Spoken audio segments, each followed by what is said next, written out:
Tamil cinema நேயர்களுக்கு அன்பு வணக்கம். வெல்கம் டு எம்டி திரை. பிரபல ஹாலிவுட் நடிகரான மெல் கிப்சன் இயக்கத்துல மார்க் வால்பர்க் நடிப்புல வெளிவந்திருக்கிற திரைப்படம் தான் ஃபிளைட் ரிஸ்க். இந்த படம் எப்படி இருக்கு, இந்த படத்தினுடைய கதை என்ன அப்படின்னு சொல்லி பார்க்கலாம் வாங்க. அமெரிக்க துணை மார்ஷல் மேடலின் ஹாரிஸ் அலஸ்கா மாவட்டத்தில் இருக்கக்கூடிய வின்ஸ்டன் அப்படிங்கிற ஒரு நபரை கைது பண்றாங்க. இவர் ஒரு முக்கியமான சாட்சியா இருக்காரு. இவரை ஒரு இடத்துல இருந்து இன்னொரு இடத்துக்கு சேஃபா கொண்டு போய் சேர்க்கணும். அப்படி போறதுக்காக இவங்க ஒரு சின்ன பிளைட்டை யூஸ் பண்றாங்க. மேடலின் ஹாரிஸுக்கு விமான ஓட்ட தெரியாதனால டெல் பூத் அப்படிங்கிற ஒரு விமானியும் கூட பயணிக்கிறாரு. அப்படி போயிட்டு இருக்கிற சமயத்துல இந்த டெல் பூத் போலியான விமானி அப்படிங்கிறத வின்ஸ்டன் கண்டுபிடிச்சிடாரு. இது எப்படியாவது மேடலின் ஹாரிஸ் கிட்ட சொல்ல முயற்சி பண்றாரு, ஆனா சொல்ல முடியல.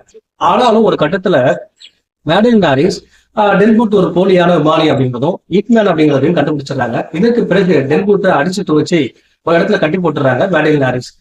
விமானம் ஓட்ட தெரியாத மேடலின் ஹாரிஸ் விமானத்தை தன்னுடைய கண்ட்ரோலுக்கு கொண்டு வராங்க. அதுக்கு பிறகு விமானத்தை எப்படி ஓட்டுறாங்க, சாட்சியை எப்படி கொண்டு போய் சேர்த்தாங்க, இக்மேனுக்கு என்ன ஆச்சு அப்படின்னு பல விஷயங்களை சொல்லக்கூடிய படம் தான் இந்த ஃபிளைட் ரிஸ்க். இந்த படத்துல மார்க் வால்பர்க் நெகட்டிவ் ரோல்ல நடிச்சு அசைத்திருப்பாரு அப்படின்னு தான் சொல்லுவோம். அவர் பண்ற வில்லத்தனம் எல்லாமே பாத்தீங்கன்னா ரசிக்கிற மாதிரி இருக்கும்.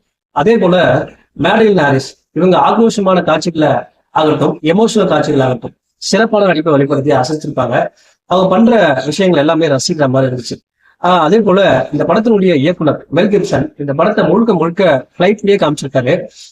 இந்த படத்துல நடக்கக்கூடிய உரையாடல்கள் ஆகட்டும், அப்புறம் விமானத்துல நடக்கக்கூடிய தாக்குதல் ஆகட்டும், இந்த 1.5 மணி நேரமும் பாத்தீங்கன்னா பிளைட்லயே போகுது. முடிஞ்ச அளவுக்கு இந்த படத்தை சுவாரஸ்யமா கொடுக்க முயற்சி பண்ணியிருக்காரு. ஒரு கட்டத்துல என்னடா எப்பதான் இந்த படம் முடியும் அப்படின்ற மாதிரி ஒரு அயற்சி ஏற்படுத்தக்கூடியதா இருக்கு. காரணம் என்ன அப்படின்னா படம் முழுக்க பிளைட்லயே இருக்கு. அதே போல இந்த படத்தினுடைய கிளைமேக்ஸ் இயக்குனர் சீட் மொழியில உட்கார அளவுக்கு கொண்டு போயிருக்காரு. படத்தினுடைய கிளைமேக்ஸ் பார்க்கும்போது ரொம்ப திருப்தியா இருக்கு, சாட்டிஸ்பேக்ஷனா இருந்துச்சு அப்படின்னு தான் சொல்லுவோம். அதே போல பிளைட் லேண்ட் ஆகுற சமயத்துல மார்க் வால்பர்க் பண்ற ஒரு விஷயம் கங்குவா படத்தை ஞாபகப்படுத்துற மாதிரி இருக்கும். மொத்தத்துல ஒரு வித்தியாசமான படம் பார்க்கறவங்களுக்கு இந்த படம் ஒரு தரமான விருந்தா இருக்கும் அப்படிங்கிறதுல சந்தேகமே இல்லை.